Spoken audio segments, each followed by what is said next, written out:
आज मोठी कारवाई झालेली आहे. काय 100 पेक्षा जास्त झोपडे कसा बसले ते? पहिली गोष्ट म्हणजे मी मेहता साहेबांचा आभारी आहे, कारण 2 वेळा आत्ताच्या आत्ता 2 वेळा कारवाई केली. जोपर्यंत प्रत्येकाशी 6 महिने जवळ मी आजारी होतो, त्या आजारपणामध्ये भूमी माफिया जे आहेत त्यांनी बसून घेतलं हे आणि त्यांच्याकडून महिना दीड 2 जसं मिळेल तसं हे वसुली केली. आणि ते एक सांगताना काय सांगतात की हम गरीबी के लिए है, गरीबी के लिए नहीं तुम्हारे पेट के लिए, तुम्हारे पास है क्या तो तुम करेगा गरीबी के लिए, तुम क्या दुनिया. इथे आम्हाला ऐकू आलंय की इथे बांगलादेशी राहतात आणि बसवणार कोण तुमच्या ओळखीचं आहे ते लोक? माझा ओळखीचा नाही हो, माझ्या बिलकुल ओळखीचा नाही. जो सलमान हसमी आहे त्यांनीच तर बसवलेलं आहे सर्व. दुसरं कोण बसवणार आहे इकडे? राजूबाईने आता तर बोललं ना कोण बसवणार आहे, तेच तर बसवणार ना. दुसरं आम्ही काय थोडी बसवणार. मी राहतो मोरव्याला, मी कुठे बसायला येणार? आणि मी आलो 6 महिन्याने आता. समजलं, माझ्याकडे सर्टिफिकेट आहे सर्व. आरोप आहे की इथे लोक जे राहतात त्याचे आधार कार्ड आणि ते हा त्यांनी बनवलेत ना, आधार कार्ड सर्व पॅन कार्ड बनवले वोटिंग लिस्ट मध्ये. आणि मला खुल्लम खुल्ला चॅलेंज देतो, आप कैसा चुन के आए तो देखता हूँ मैं, क्योंकि मेरे पास ये सब का वोटिंग है. ये सगळे वोटिंग से पहले इनको तो पहले भगाएगा मेहता जी को बोल के, और अधिकारी को लेकर संजीव सावंत तो साहब आए ही है, समझ ठीक है. और मैं कुछ बोलना चाहता है, जल्दी से जल्दी जितना भाई शशि भाई जल्दी से जल्दी साफ करेगा. और मेरा नगर पालिका से एक विनंती है की सर्व जो बलवारा आहे ना सर्व उचलून फेकून द्यावा कुठेतरी निघूनची, नाही तर पुन्हा बनवणार. या ठिकाणी ज्या काही अनधिकृत झोपड्या वसलेल्या आहेत आणि या ठिकाणी अनैतिक कृत्य चालतात याविषयी आम्ही अनेकदा कारवाई केलेली आहे. परवा पण कारवाई केलेली, आजही कारवाई आम्ही लावलेली आहे. जवळपास आम्ही 100च्या आसपास इकडच्या झोपड्या आणि अनधिकृत बांधकाम तसेच जे फर्निचरवाल्यांनी फुटपाथवरती कव्हर केले होते ते पण हटवलेले आहे.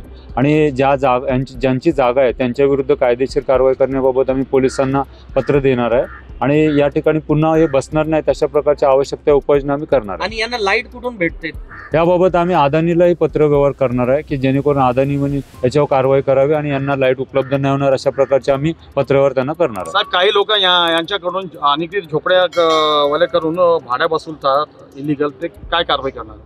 त्याच्याविषयी आवश्यक ती चौकशी करण्याविषयी पोलिसांना आम्ही पत्र देणार की ज्यांची जागा आहे ते कोण करतात कायदेशीर कारवाई करावी म्हणून.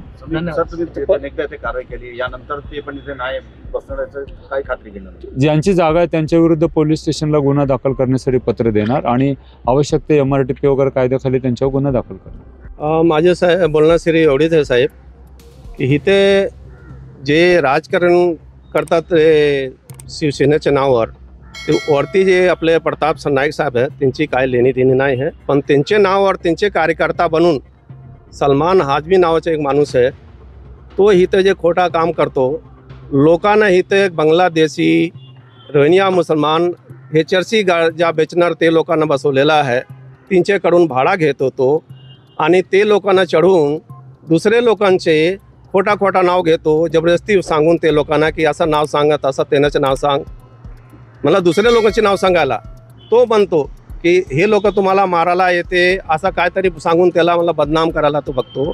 साहेब, इथं दुसरं कोणी करणार नाही आहे, तो एकच माणूस आहे सलमान हाजमी, जो सर्व हे खोटा काम करतो.